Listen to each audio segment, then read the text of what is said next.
मित्रों, जब भी प्रेम की बात आती है तो सबसे पहले हमारे मन में राधा कृष्ण के प्रेम की कथा याद आती है। परंतु अधिकतर जनमानस के मन में ये सवाल उठता है कि जब भगवान कृष्ण राधा रानी से बेइंतहा प्रेम करते थे तो फिर उन्होंने उनसे शादी क्यों नहीं की। अगर आपके मन में भी ये सवाल उठता हो तो ये वीडियो आपके लिए ही है, क्योंकि आज की इस वीडियो में मैं आपको इसी सवाल का जवाब बताने जा रहा हूं कि आखिर भगवान श्री कृष्ण ने राधा रानी से विवाह क्यों नहीं किया। तो वीडियो के अंत तक हमारे साथ जरूर बने रहें। नमस्कार मित्रों,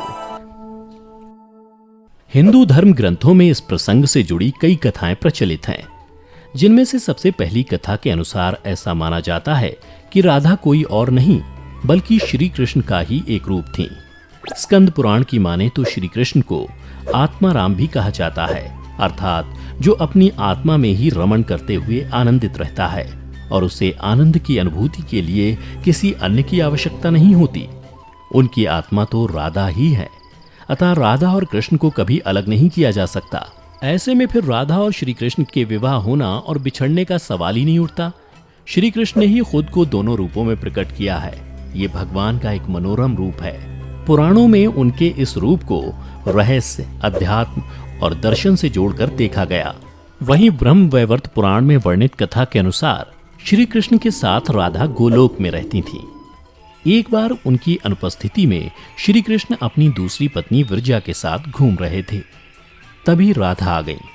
वे विरजा पर नाराज होकर वहां से चली गईं। श्री कृष्ण के सेवक और मित्र श्रीदामा को राधा का यह व्यवहार ठीक नहीं लगा और वे राधा को भला बुरा कहने लगे। राधा ने क्रोधित होकर श्रीदामा को अगले जन्म में शंखचूड़ नामक राक्षस बनने का श्राप दिया। इस पर श्रीदामा ने भी उनको पृथ्वी लोक पर मनुष्य रूप में जन्म लेकर 100 वर्ष तक कृष्ण विछोह का श्राप दे दिया। राधा को जब श्राप मिला था तब श्री कृष्ण ने उनसे कहा था कि तुम्हारा मनुष्य रूप में जन्म तो होगा, लेकिन तुम सदैव मेरे पास रहोगी। यही कारण था कि राधा और श्री कृष्ण का बचपन में विछोह हो गया था।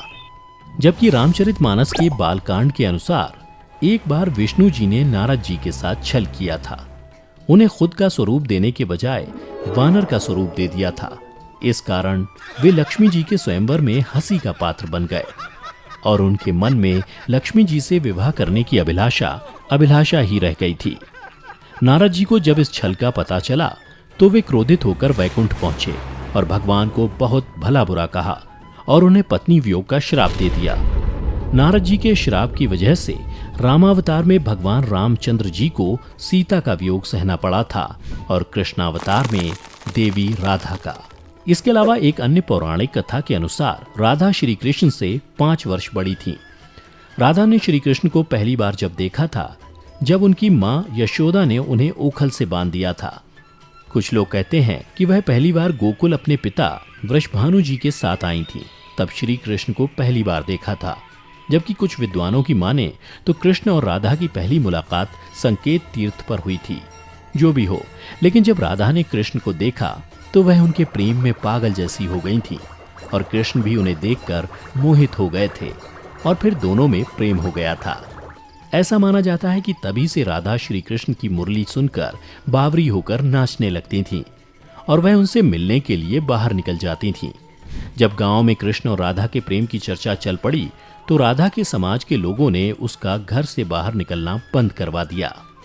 जिसके बाद एक दिन श्री कृष्ण ने अपनी माता यशोदा से कहा कि माता, मैं राधा से विवाह करना चाहता हूँ। यह सुनकर यशोदा मैया ने कहा कि राधा तुम्हारे लिए ठीक लड़की नहीं है। पहला तो यह है कि वह तुमसे 12 साल बड़ी है और दूसरा यह है कि उसकी मंगनी रायाण के साथ पहले से ही हो चुकी है और वह कंस की सेना में है जो अभी युद्ध लड़ने गया है। जब आएगा तो राधा का उससे विवाह हो जाएगा, इसलिए उससे तुम्हारा विवाह नहीं हो सकता। हम तुम्हारे लिए दूसरी कन्या ढूंढेंगे। लेकिन कृष्ण जिद करने लगे। तब यशोदा ने नंद से कहा। कृष्ण ने नंद की भी बात नहीं मानी।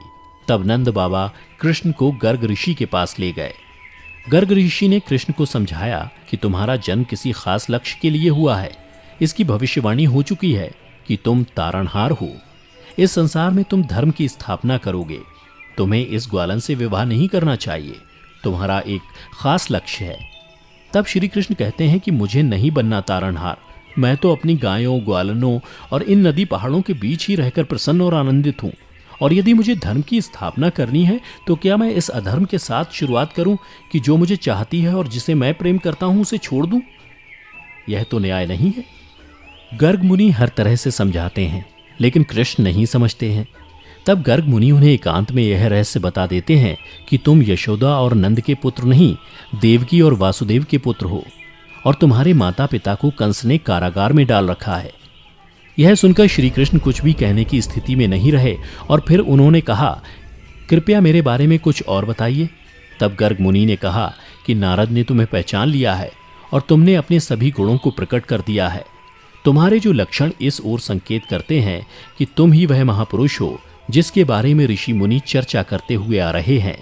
यह सुनकर श्री कृष्ण चुपचाप उठे और गोवर्धन पर्वत की सबसे ऊंची चोटी पर जाकर अकेले आकाश को देखने लगे। बस वे वहीं दिन भर रहे और सूर्यास्त के समय ज्ञान को उपलब्ध हो गए।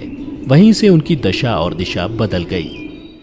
फिर उसके बाद श्री कृष्ण कंस के बुलावे पर वृंदावन छोड़कर मथुरा चले गए और इधर राधा का विवाह यशोदा के भाई रायाण से हो गया। मित्रों, इसलिए भगवान कृष्ण ने कहा कि राधा तो मेरी आत्मा है, भले ऐसे में मैं उससे विवाह करूं या ना करूं, इससे क्या फर्क पड़ता है। विवाह के बाद भी राधा का ना तो मेरे प्रति स्नेह कम हुआ और ना ही मेरा राधा के प्रति।